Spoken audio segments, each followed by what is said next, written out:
네, 오늘 본문 말씀입니다. 요한복음 2장 1절부터 11절입니다. 함께 교독하시고 마지막 11절은 함께 읽겠습니다. 저부터 읽겠습니다. 사흘째 되던 날 갈릴리 가나에 혼례가 있어 예수의 어머니도 거기 계시고 예수와 그 제자들도 혼례의 청함을 받았더니 포도주가 떨어진지라 예수의 어머니가 예수에게 이르되 저들에게 포도주가 없다 하니 예수께서 이르시되 여자여 나와 무슨 상관이 있나이까 내 때가 아직 이르지 아니하였나이다. 그의 어머니가 하인들에게 이르되 너희에게 무슨 말씀을 하시든지 그대로 하라 하니라. 거기에 유대인의 정결 예식을 따라 두세 통 드는 돌 항아리 6이 놓였는지라. 예수께서 그들에게 이르시되 항아리에 물을 채우라 하신즉 아기까지 채우니 이제는 떠서 연회장에게 갖다 주라 하심에 갖다 주었더니 연회장은 물로 된 포도주를 맛보고도 어디서 났는지 알지 못하되 물 떠온 하인들은 알더라. 연회장이 신랑을 불러 말하되 사람마다 먼저 좋은 포도주를 내고 취한 후에 낮은 것을 내거늘 그대는 지금까지 좋은 포도주를 두었도다 하니라. 함께 읽겠습니다.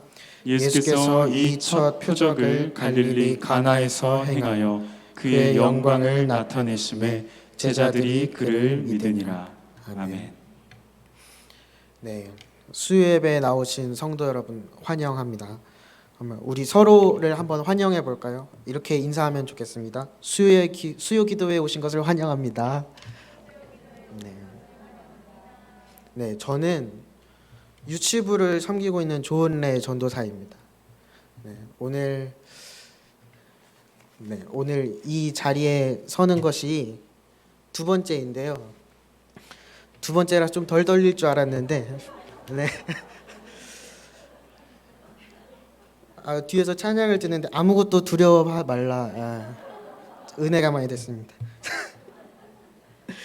네, 오늘 수요 기도회는 아름빛 다음 세대를 위한 두 번째 기도회로 드려집니다. 그래서 오늘은 우리 교회 미취학 어린 아이들을 위해서 기도하는 시간을 가지려고 합니다. 유치부는 5세부터 7세가 함께 예배를 드리고 있는데요. 이번 주 토요일부터 새롭게 하시는 예수님이라는 주제로 여름 성경학교를 진행하게 됩니다. 저희 유치부 여름 성경학교는 특별한 것이 아름빛 교회 역사적인 첫 여름 수련회가 될 것입니다. 그리고 유치부 아이들에게도 참 특별한 성경학교가 될 것인데요. 대부분의 아이들에게 이번 여름 성경학교가 인생 첫 여름 수련회가 될 것 같습니다. 작년 그리고 재작년 2년이 넘는 기간 동안 전염병으로 인해서 교회 안에서 성경학교를 진행하기 매우 어려운 환경에 있었죠. 그래서 분당오르 교회를 포함해서 많은 교회들이 이제 성경학교 패키지를 만들어서 집으로 보내고 온라인으로 성경학교를 드리는 것에 만족해야만 했습니다. 그래서 이번에 교회에서 진행하는 유치부 여름 성경학교가 우리 교회에도 그리고 아이들에게도 굉장히 의미 있는 여름 성경학교가 될 것 같습니다. 그래서 이번 여름 성경학교 주제를 놓고 고민을 굉장히 많이 했습니다. 이 여름 성경학교라는 이 아주 중요한 시간에 아이들과 어떤 이야기를 나누면 좋을까? 지금 우리 아이들에게 필요한 메시지가 무엇일까? 고민을 하다가 이번 주제를 새롭게 하시는 예수님으로 정했습니다.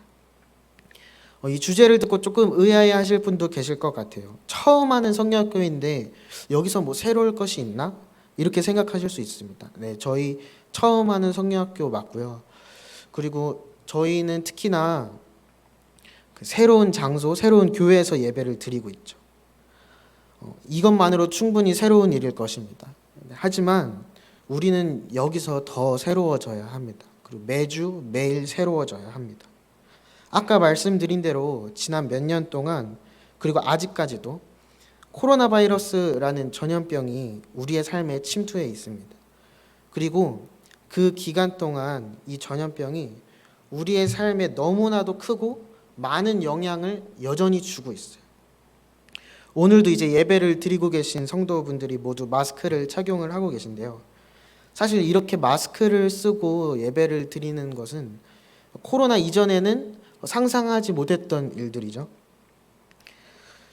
실제로 처음 이제 법적으로 마스크를 착용해야 된다고 했을 때 많은 사람들이 그건 너무 불편하다 하면서 불평을 토로했던 기억이 있습니다. 그런데 지금은 어떤가요? 지금은 마스크가 너무나도 자연스러운 생활이 되어 버렸죠. 심지어 처음 야외에서 이제 마스크를 벗어도 된다라고 이제 나라에서 결정을 했을 때 많은 사람들이 좋아, 이제부터는 마스크 안 낀다, 이제부터 나는 자유다 이렇게 얘기하면서 나갔다가 여전히 모든 사람이 마스크를 끼고 있는 사람들을 보고 집으로 다시 돌아가서 마스크를 끼고 나왔던 이런 기억들 여러분도 있으실 것 같습니다. 그래서 이제는 마스크가 없으면 오히려 너무 어색한 것 같아요. 뭐 제가 뭐 화장을 하고 막 그렇게 다니지는 않지만 가끔 이제 깜빡하고 집 앞에 나갈 때가 있지 않습니까? 그럼 다시 들어가야 하는데 깜빡하고 나갔을 때 뭔가 이상함을 느껴요. 그래서 이게 여성분들이 말하는 쌩얼일 때 느낌인가 이런 느낌을 받아요. 그래서 여러분 마스크만 그런 건 아닌 것 같습니다. 우리의 삶에 굉장히 많은 부분들이 특히 신앙생활을 할 때에도 전염병은 우리에게 굉장히 큰 변화들을 가지고 왔습니다. 이 코로나 바이러스 이후의 시대를 포스트 코로나 시대라고 하는데요. 다른 말로는 뉴 노멀의 시대라고도 합니다. 우리의 삶에 엄청난 변혁을 일으킨 이 바이러스가 사람들의 라이프 스타일, 그리고 사고 방식, 그리고 이 사회 전반의 분위기와 정서, 그리고 가치관까지도 이전과는 다른 새로운 기준들을 세우고 있습니다. 그리고 이런 것들이 교회에서도 많이 바뀌었죠. 많은 사람들이 교회가 가져야 할 핵심 가치 중에 하나인 공동체성이 이 코로나 시대 이후에 많이 무너졌다고들 말을 합니다. 이렇게 새로운 가치들이 주장이 되고 새로운 기준들이 세워지고 새로운 사상들이 인정되는 이런 시대의 모습을 보면 저는 성경의 어느 한 시대의 모습이 떠오르는 것 같아요. 바로 사사시대입니다. 사사기는 총 21장으로 되어 있는데요. 이 사사기의 마지막 절인 21장 25절에는 이렇게 기록이 되어 있습니다. 그때에 이스라엘에 왕이 없으므로 사람이 각기 자기 소견에 오른 대로 행하였더라. 자기의 소견에 오른 대로 행하고 있더라 이렇게 기록을 하고 있습니다. 요즘 시대와 굉장히 비슷하다고 생각되지 않나요? 그렇다면 이렇게 가치가 급변하는 시대를 살아가고 있는 우리 그리스도인들은 어떻게 살아가야 합니까? 바로 우리가 변하지 않는 가치를 통해서 세상을 바라보고 또 세상을 살아가야 할 줄로 믿습니다. 여러분, 그렇다면 이 변하지 않는 가치가 무엇인가요? 저는 성경이라고 믿습니다. 지금 유치부 아이들에게 필요한 것은 성경을 통해서 세상을 바라보고 이해하는 것이 될 것입니다. 여러분, 아까 말씀드린 대로 우리는 뉴 노멀의 시대를 살고 있습니다. 하지만 우리에겐 뉴 노멀이지만 유치부 아이들에게는 어떤가요? 지금 이 시대가 뉴 노멀이 아니라 그 아이들에게는 그냥 노멀이에요. 그래서 지금 아이들에게 제대로 된 세계관을 심어주지 못한다면, 그 아이들에게 세상의 세계관이 심어지게 된다면 유치부 아이들에게는 그것이 새로운 것이 아니라 원래 그런 것이 되어버리고 마는 것입니다. 대다수의 심리학자들은 3세부터 12세까지를 성격이 빠르게 형성이 되는 시기라고 말을 하는데요. 중국의 심리학자인 장빙은 이 시기를 시멘트 시기라고 비유를 했습니다. 3세부터 6세까지를 마르지 않는 시멘트 시기라고 했어요. 그래서 마르지 않은 상태에서 바람직한 성격을 형성할 수 있는 시기다라고 해서 이렇게 말을 했고요. 그리고 7세부터 12세까지를 굳어가는 시멘트 시기라고 해서 이때 형성된 성격이 고착화되는 시기라고 말을 했습니다. 그럼 이렇게 중요한 이때에 우리가 이 아이들에게 본질적이면서 변하지 않는 가치관인 성경적 세계관을 심어주는 것이 그 아이가 커서 자라나갈 때 세상을 어떠한 눈으로, 어떠한 시각으로 바라보게 될 것인가를 결정하게 되는 거죠.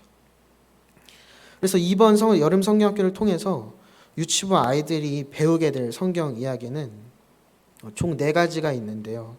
그 중에서 이제 메인 스토리가 되는 것이 오늘 본문이었던 가나의 혼인잔치입니다. 가나의 혼인잔치는 예수님께서 행하신 첫 번째 표적입니다. 여러분 혹시 표적과 이적의 차이를 아시나요? 조금 비슷한 표현으로 들리지만 차이가 있습니다. 이적은 기적과 동의어입니다. 그래서 초자연적인 일을 뜻하는 것이 바로 이적입니다. 그래서 가나의 혼인잔치에서 물이 포도주가 변하는 그 사건 자체는 이적이 되는 것이죠. 그럼 표적은 무엇일까요? 표적은 이 초자연적인 능력이 외부에 드러나서 진리임이 증거되는 것을 말합니다. 그러니까 이적이 초자연적인 능력에 의해서 생겨나는 사건을 뜻한다면 그 기적을 행하는 사람이 말하려는 것을 증명하는 도구가 바로 표적이 되는 것입니다. 그럼 물이 변화해 포도주가 된 것 자체는 이적이지만 제가 아까 얘기했죠. 가나의 혼인잔치는 예수님께서 행하신 첫 번째 표적이라고요.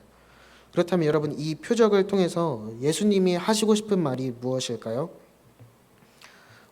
지금부터 그것을 한번 알아보겠습니다. 유대에는 결혼 풍습에 포도주가 아주 중요한 것이었습니다. 유대 혼인잔치는 저희처럼 하루가 아니라 일주일 동안 계속되었는데요. 이 일주일 동안은 노래하면서 춤을 추면서 축제와 같은 시간으로 채워졌습니다. 이런 축제와 같은 자리에 포도주는 술의 의미도 있겠지만 술의 의미보다는 기쁨이라는 상징적인 의미를 담고 있습니다. 그래서 조금 극단적으로 얘기를 하면 혼인잔치에 설령 신랑은 없어도 포도주는 있어야 된다 이렇게 말할 정도로 포도주가 매우 중요한 것이었습니다. 그런데 오늘 본문을 보면 이 포도주가 떨어져요. 포도주가 떨어졌다는 것은 그 기쁨이 끊어졌다는 것을 의미합니다. 기쁨이 끊어진 잔치.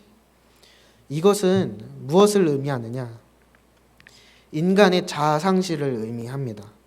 하나님의 형상을 잃어버리고 죽음과 고난과 슬픔과 고통에 빠진 인간의 모습을 잔치가 중단된 가나의 혼인잔치를 통해 볼 수 있는 것이죠.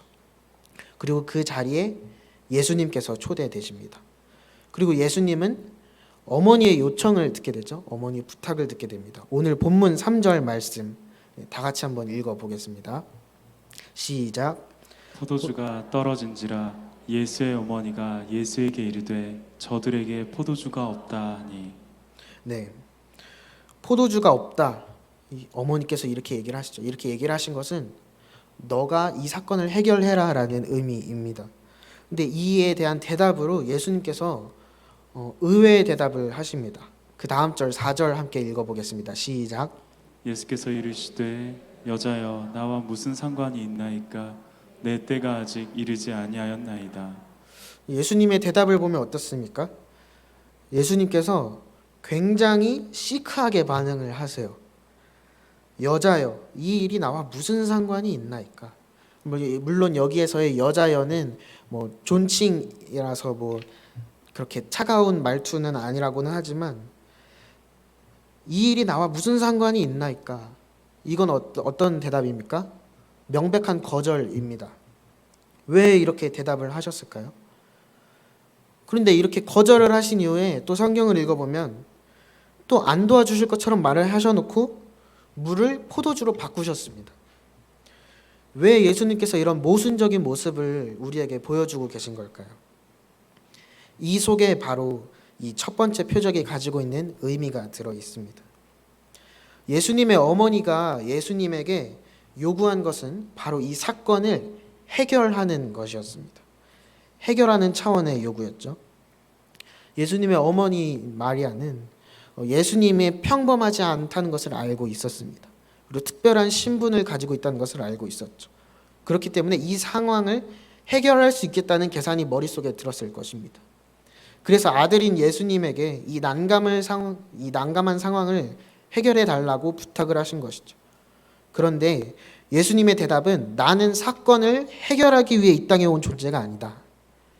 나는 빵의 문제를 해결하기 위한 존재가 아니다. 라고 말을 하시는 것입니다. 그래서 예수님은 어머니의 요청을 거절하십니다. 그런데 이후에 예수님은 거절을 하셨음에도 물을 포도주로 바꾸십니다. 이것은 거절하신 것과 다른 의미입니다. 나중에 예수님께서 성찬식을 제정하시면서 뭐라고 말씀하시나요? 포도주를 두고 이것은 너희를 위해 흘리는 나의 피니 기념하라 이렇게 말씀을 하셨습니다. 그래서 포도주가 그저 다 떨어져서 새로 만들어 주신 것이 아니라 예수님께서 물을 포도주로 바꾸신 것은 나는 이 땅에 죽기 위해 왔다는 것을 설명하시는 도구가 되는 것입니다. 그리고 그 포도주를 맛본 사람들은 놀라게 됩니다. 이것이 이 표적이 가지고 있는 구속사적인 의미입니다. 그리고 이런 구속사적인 메시지들은 요한복음 전체에서 같은 맥락으로 구성이 되어 있습니다. 그리고 이러한 맥락의 핵심은 무엇인가요? 바로 예수님의 기준과 세상의 기준이 다르다는 것입니다. 성경 시대나 그리고 지금 현대를 살고 있는 우리에게나 세상의 기준을 바라보며 살아가는 사람들은 예수님의 기준이 틀렸다고 말을 합니다. 하지만 예수님께서 우리를 새롭게 하시고 우리의 기준이 바로 예수님이 될 때에 우리는 예수님의 제자로 살아갈 수 있음을 믿습니다. 그렇다면 이번 여름 성경학교에서 유치부 친구들이 만나게 될 성경 이야기를 함께 보면서 예수님께서 과연 무엇을 새롭게 하시는지 살펴보도록 하겠습니다. 먼저 첫 번째, 제가 말하는 것을 따라해 주시기 바랍니다. 마음을 새롭게 하시는 예수님. 마음을 새롭게 하시는 예수님. 네. 요한복음 2장 13절부터 16절 저와 번갈아 가면서 읽겠습니다. 제가 먼저 읽겠습니다. 유대인의 유월절이 가까운지라 예수께서 예루살렘으로 올라가셨더니 성전 안에서 소와 양과 비둘기 파는 사람들과 돈 바꾸는 사람들이 앉아 있는 것을 보시고 노끈으로 채찍을 만드사 양이나 소를 다 성전에서 내쫓으시고 돈 바꾸는 사람들의 돈을 쏟으시며 상을 엎으시고 비둘기 파는 사람들에게 이르시되 이것을 여기서 가져가라 내 아버지의 집으로 장사하는 집을 만들지 말라 하시니. 네. 혼인잔치 이후에는 방금 읽으신 것처럼 예수님께서 예루살렘에서 성전을 정화하신 사건이 등장합니다. 여기서 예수님은 성전 안에서 동물들을 파는 사람들을 보면서 화를 내시는데요. 이 화의 정도를 매겨본다면 그냥 대노도 아니고 아주 극대노 하신 것이라고 표현을 하실 수 있을 것 같아요. 이러한 성전의 모습들이 바로 당시 사람들의 잘못된 기준이 되어버린 것입니다. 성전을 대하는 모습이 잘못된 기준으로 세워진 것이죠. 이에 예수님은 채찍으로 대응을 하십니다. 채찍으로 휘두르시면서 내 아버지의 집을 장사하는 집으로 만들지 말라 말씀하십니다. 여러분, 우리는 교회에 어떤 마음을 품고 교회에 나오고 계신가요? 제가 이번 여름 성경학교를 준비하면서 가지고 있는 목표가 하나 있습니다. 이건 저희 선생님들께도 공유드렸던 말씀인데요. 저희 유치부에 이름을 이렇게 말해도 될지 모르겠지만 태산이라는 아이가 있어요. 근데 그 친구가 제가 생각할 때에는 교회에서 가장 자유로운 영혼 중에 한 명입니다. 그래서 우리 교회를 정말 사랑하고 교회에서 노는 것을 좋아하고 저를 만나면 항상 그렇게 물어봐요. 선생님 오늘은 예배 왜 안 드려요? 그래서 성경학교 언제 해요? 빨리 해요. 그렇게 저한테 얘기를 해요. 그렇게 교회를 오기를 좋아하는 친구인데 그래서 저는 선생님들한테 이렇게 얘기를 했습니다. 여러분 이번 성경학교 우리의 목표는 유치부의 모든 아이들이 태산이와 같은 마음을 품는 것입니다. 우리 교회가 아름빛 교회가 우리 교회가 되는 것, 그 아이들에게 그러한 마음을 품게 되는 것, 이것이 저희 유치부에 제가 가지고 있는 목표입니다. 그래서 오늘 성경의 모습을 보면 이 사람들에게 교회는 어떤 것이었습니까? 장사할 수 있는 공간이었습니다. 돈을 벌 수 있는 공간이었어요. 하지만 이러한 마음들을 예수님께서는 정죄하시면서 새로운 마음을 품어야 한다고 얘기하십니다. 그래서 우리 유치부 친구들이 이번 성경학교를 통해서 교회가 어떤 곳인지를 깨닫고 교회에 올 때, 예배드리러 올 때 그 마음가짐이 아침에 눈뜨기 힘든데 어머니가 깨워서 그렇게 짜증내면서 오는 곳이 아니라 정말 설렘과 기쁨이 가득 찬 마음으로 오는 곳이 되기를 소망합니다. 네, 두 번째입니다. 이번에도 저를 따라해 주시기 바랍니다. 예배를 새롭게 하시는 예수님. 예배를 새롭게 하시는 예수님. 네, 요한복음 9장, 죄송합니다. 요한복음 2장 19절부터 21절 말씀, 네, 함께 읽겠습니다. 예수께서 대답하여 이르시되 너희가 이 성전을 헐라 내가 사흘 동안에 일으키리라. 유대인들이 이르되 이 성전은 46년 동안에 지었거늘 내가 3일 동안에 일으키겠느냐 하더라. 그러나 예수는 성전된 자기 육체를 가리켜 말씀하신 것이라. 아멘. 네, 이것이 그 성전 정화 사건의 뒤에 나온 이야기인데요. 이전에는 예배를 드릴 때 성전을 통해서 하나님께 예배를 드릴 수 있었죠. 하지만 예수님께서 오늘 뭐라고 말씀하십니까?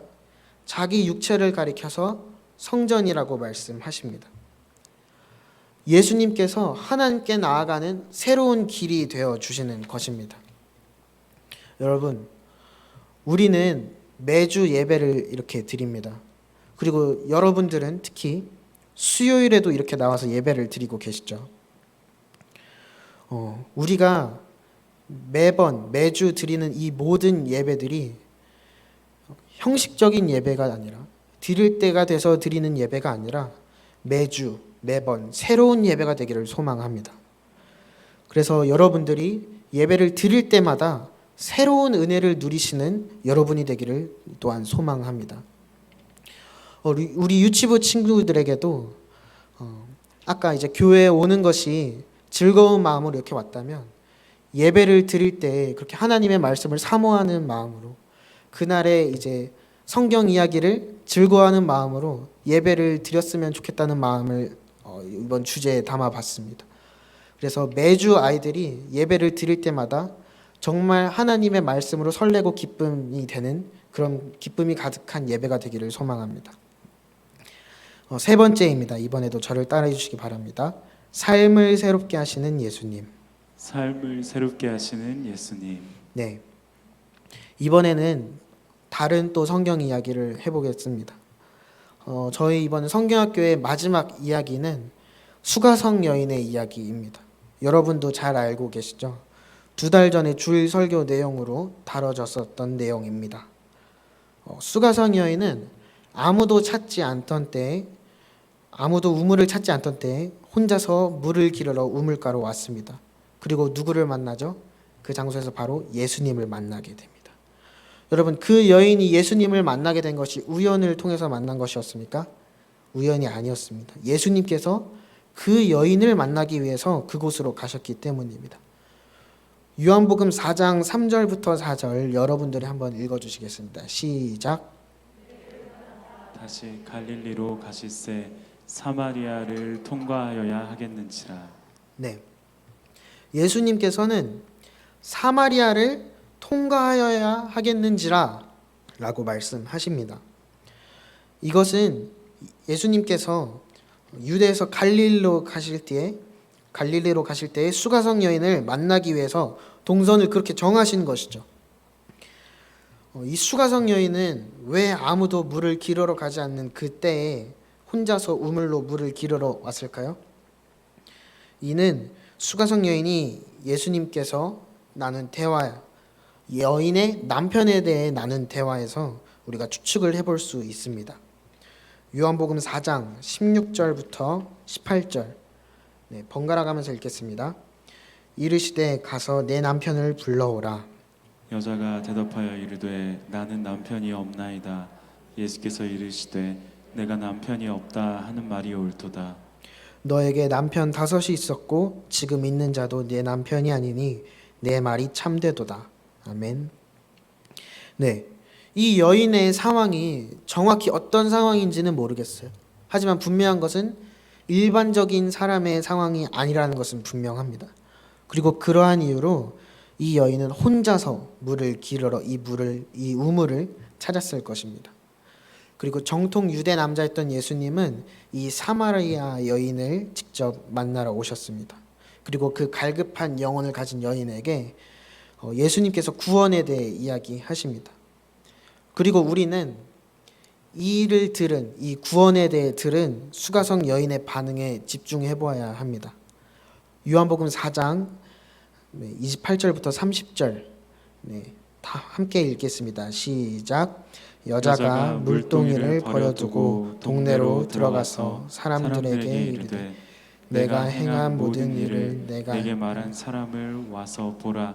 이는 그리스도가 아니냐 하니 그들이 동네에서 나와 예수께로 오더라. 아멘. 아무도 우물을 찾지 않던 시간에 홀로 우물을 찾았던 이 수가성 여인은 예수님을 만난 후에 동네 사람들을 불러 모아서 자신이 그리스도를 만났다며 예수님을 증거하기 시작합니다. 사랑하는 성도 여러분, 이것이 바로 복음을 들은 사람의 반응입니다.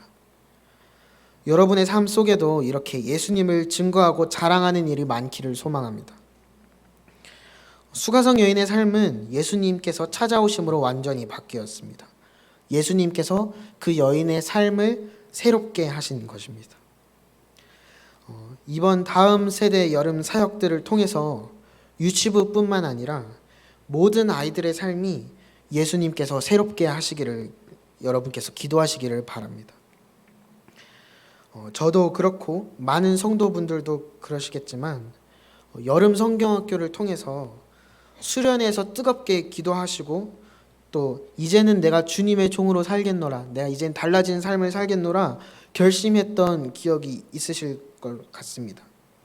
그런데 이런 결심이 계속 지속이 되기보다는 어느 순간 이전의 삶으로 돌아가 버리는 우리의 경험들도 한 번씩 있으실 것입니다.